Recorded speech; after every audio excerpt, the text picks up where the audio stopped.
امروز دوم ژانویه سال 2026 هست و تو این گزارش ویژه ایران ترند می‌خوایم ببینیم رسانه‌های معتبر جهانی وضعیت ایران رو تو این مقطع حساس چطور تصویر کردن. سلام، به مجله ایران ترند خوش اومدید. جایی که پازل‌های مرتبط با ایران را کامل می‌کنیم. پس اگر می‌خواید از زمان خود جلوتر باشید و خبرها شما را سورپرایز نکنن، با ما در این مجله تحلیلی خبری همراه باشید. خب، برای اینکه این پازل رو کامل کنیم، اول از همه میریم سراغ وضعیت داخلی کشور. به نظر میرسه اولین و مهمترین قطعه این پازل یه بحران عمیق اقتصادیه که خیلی از رسانه‌ها دارن در موردش صحبت میکنن. بیایید ببینیم داستان از کجا شروع میشه.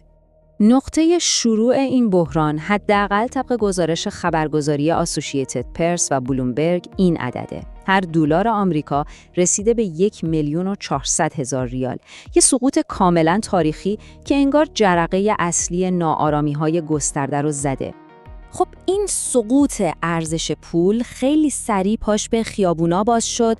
آسوشییتد پرس گزارش میده که اعتراضات حتی به مناطق روستایی هم کشیده شده. از اون طرف BBC جهانی تاکید میکنه که شعارها خیلی زود از حالت اقتصادی در اومدن و سیاسی شدن و میگه شهرهای مثل لردگان و ازنا شاهد خشونت بودن. رویترز هم نگاش به هزینه انسانی این ماجراست و از کشته شدن حداقل 7 نفر تو درگیری‌ها خبر میده. خب واکنش‌ها به این بحران چی بوده؟ بلومبرگ میگه دولت مسعود پزشکیان داره سعی میکنه با تغییر دادن مدیران بانک مرکزی بازار رو کنترل کنه، هرچند که فشار سنگین تحریم‌های دولت ترامپ هنوز سر جاشه. همزمان به نقل از آسوشییتد پرس، مقامات ایرانی هم انگشت اتهام رو به سمت آمریکا و اسرائیل گرفتن و اونها رو مسئول این ناآرامی‌ها میدونن. حکومت از یه طرف دیگران متهم میکنه، از طرف دیگه تو داخل کشور هم واکنش خیلی سختی به اعتراضات نشون داده و این ما رو میرسونه به محور دوم گزارش‌ها، یعنی هزینه انسانی این بحران و شیوه برخورد حکومت با معترضان. خبرگزاری فرانسه با استناد به گزارش‌های سازمان‌های حقوق بشری از یه رکورد واقعاً تکون دهنده خبر میده. میگه تو سال میلادی گذشته، یعنی سال 2025، بیشتر از 1500 اعدام تو ایران ثبت شده. این بالاترین آماریه که تو 35 سال اخیر دیده شده. روزنامه گاردین یه تصویر خیلی تلخ از خیابونای ایران نشون میده و اونها رو میدان جنگ توصیف میکنه، مخصوصاً تو شهرهای کوچیک‌تر که میگه سرکوب شدیدتر بوده. BBC جهانی هم این تصویر رو با اشاره به ویدیوهایی که تیراندازی مستقیم نیروهای امنیتی به سمت معترضان رو نشون میده کاملتر میکنه. البته گاردین به این هم اشاره کرده که در مقابل این سرکوب موج حمایتی از طرف چهره‌های سرشناس ایرانی خارج از کشورم شکل گرفته. در میون این همه گزارش، شبکه الجزیره یه نقل قول مستقیم از رئیس جمهور ایران مسعود پزشکیان منتشر کرده، اونجا که اذعان کرده ما مقصریم و مردم ناراضی هستند. این به نوعی موضع دوگانه دولت رو نشون میده.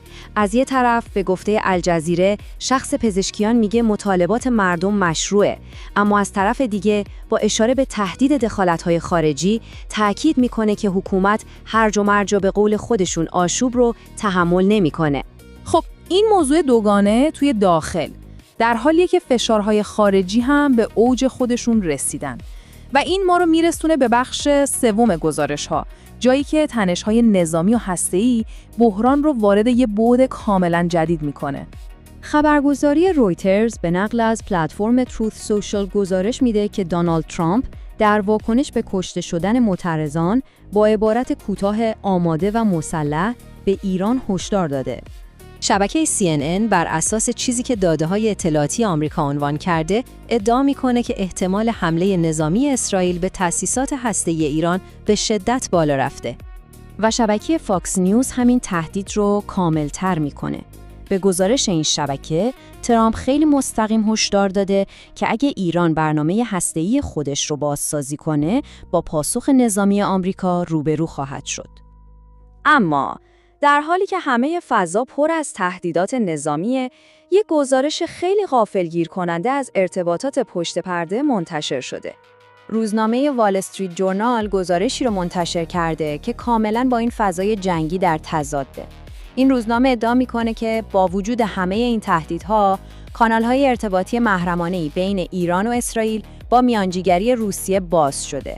هدفی هم که وال استریت جورنال برای این پیام‌ها ذکر کرده، جلوگیری از یه جنگ تمام عیار تو منطقه است. خب در نهایت اگه بخوایم گزارش‌های این 10 رسانه معتبر رو کنار هم بذاریم، به یه تصویر کلی از وضعیت ایران تو آغاز سال 2026 میرسیم. تصویری از ایران که انگار در نقطه تلاقی دو بحران قدرتمند داخلی و خارجی گیر کرده. این جدول این دو جبهه فشار رو خیلی واضح نشون میده.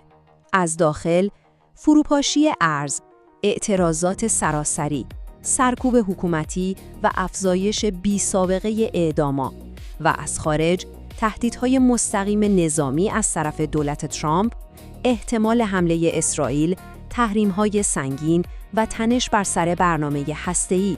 همونطور که این گزارش‌ها نشون میدن، ایران انگار سر یه چهارراه تاریخی ایستاده.